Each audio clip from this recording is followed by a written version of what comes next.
Welcome! This is our Sabbath School lesson, Cornerstone Connections. As Jesus' public ministry began, he performed his first recorded miracle almost, it seems, against his will. He attended a wedding at Cana as a friend of the family, accompanied by his disciples.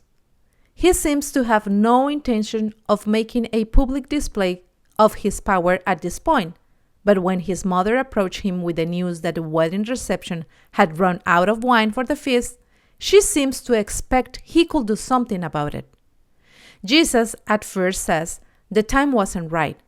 Did he change his mind after thinking about it?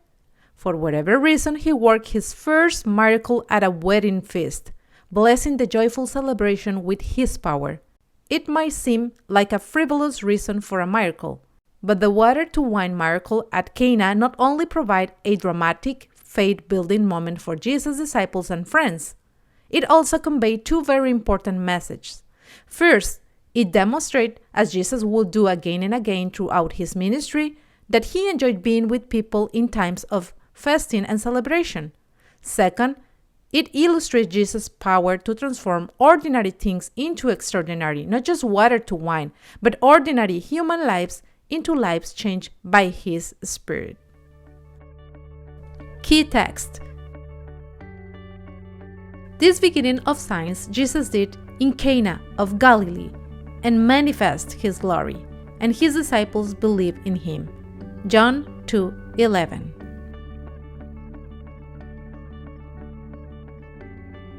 Flashlight.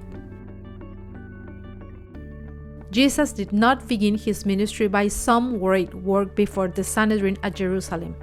At a household gathering in a little Galilean village, his power was put forth to add to the joy of a wedding feast. Thus he showed his sympathy with men and his desire to minister to their happiness. In the wilderness of temptation, he himself had drunk the cup of woe.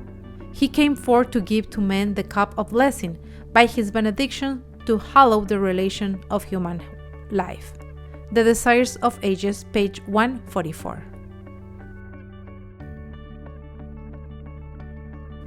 And the lesson for today is called Celebrating with Jesus. It is impossible to genuinely love God without loving the people God brings into your life every day. When God places His love in our hearts, it overflows to the people around us. Christian author Corrie ten Boom describes how this love flowed out of the life of her own mother. Mrs. ten Boom was the kind of person who lived to serve. Her hands were always busy, knitting sweaters for orphans, baking bread for the homeless, or making birthday gifts. This woman was known and loved by people throughout her Dutch town of Haarlem. But then, a massive stroke left Mrs. ten Boom partially paralyzed. She could utter only three words: yes, no, and Corrie. It appeared her deeds of love had come to an end. This seemingly helpless woman, however, found a way to communicate. Every morning, the ten Boom daughters sat their mother in a comfortable chair by the front window so she could watch the busy street outside. And she began to communicate. They began a system much like 20 questions. When Mrs. ten Boom saw someone special, she called out, "Corrie! What is it, Mama? Are you thinking of someone?" Mother would reply with an enthusiastic, "Yes." Then her daughter continued the questioning. Was it the person's birthday? Did the person seem to have some special need? Did they appear discouraged? Once Corrie had some idea of her mother's intentions, she wrote a note of encouragement and hope to the person her mother pointed out. Then she guided Mother's stiff fingers to sign her name. For the last 3 years of her life, this woman sat at her window and continued ministering to the people outside. Not even paralysis could stop her service of love. This kind of service of love can make a difference in our neighborhoods and communities. It can make a difference in our churches. Love revealed in compassionate deeds, kind words, and unselfish actions does make a difference. Heaven's love overflowed from the life of Jesus, and He changed the world. When heaven's love flows from our lives, we too will change our world.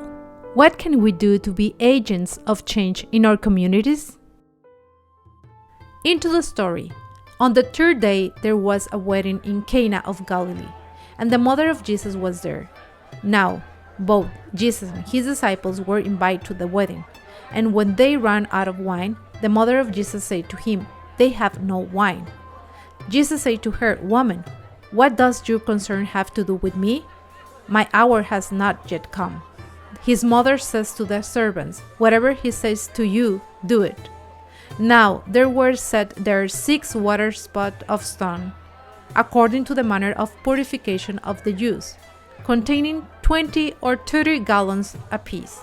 Jesus says to them, "Fill the water pots with water," and they filled them up to the brim. And he said to them, "Draw some out now, and take it to the master of the feast." And they took it. When the master of the feast had tasted the water that was made wine, and did not know where it came from, but the servants who had drawn the water knew, the master of the feast called the bridegroom. And he says to him, "Every man at the beginning sets out the good wine, and when the guests have well drunk, then the inferior. You have kept the good wine until now." This beginning of signs Jesus did in Cana of Galilee, and manifest his glory, and his disciples believed in him. John 2, 1-11. What do you think? If Jesus came to a celebration with me and my friends, I will, number 1, invite him to come in and bless our company with his presence. Number 2, ask him to perform a miracle. Number 3, stop the party and have a Bible study. Number 4, start hiding things that he wouldn't approve of.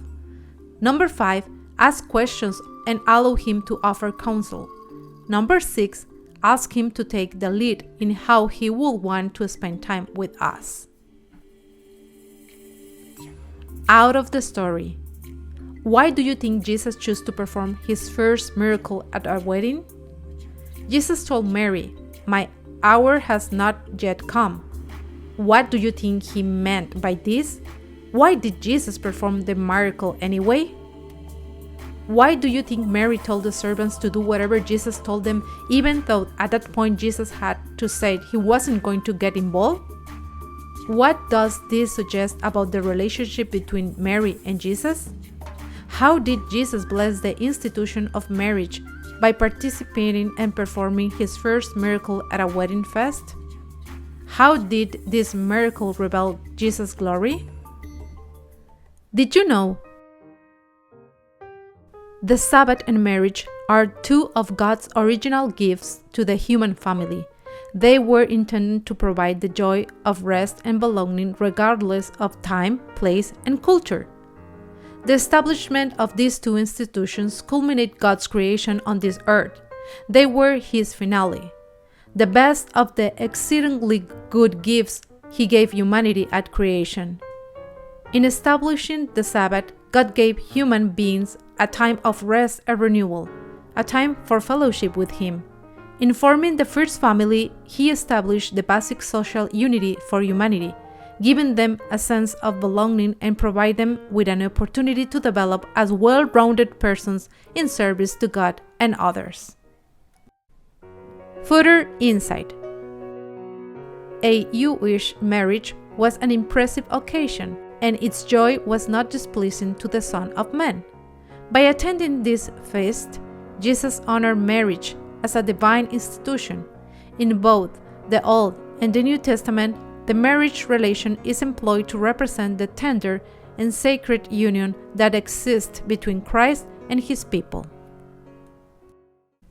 Jesus chose to perform his first miracle at a wedding. He performed many miracles of healings and mighty acts of power, but his first public act was to make people happy at a simple celebration. What a beautiful image of God we receive as we contemplate the Son of God performing a miracle to bring joy at a wedding reception and affirming in this way his approval of the institution of marriage. Jesus wants to be involved in and transform every part of our lives. Not just the few hours we spend in church each week, but the time we spend with our friends, having a good time. What will change in your life if you took Jesus everywhere? At Creations, God has given each of us free will. It is up to us to decide how we spend our time. King Solomon offered the following advice to young people. Rejoice, O young man and young woman, in your youth, and let your heart cheer you in the days of your youth. Walk in the ways of your heart and in the sight of your eyes, but know that for all this God will bring you into judgment. There are places where we can be certain that Jesus will accompany us and feel welcome. Such is his house, the church. Jesus will also be the light to accompany us wherever we go to share him with others. On March 20, you have the privilege to participate in Global Youth Day.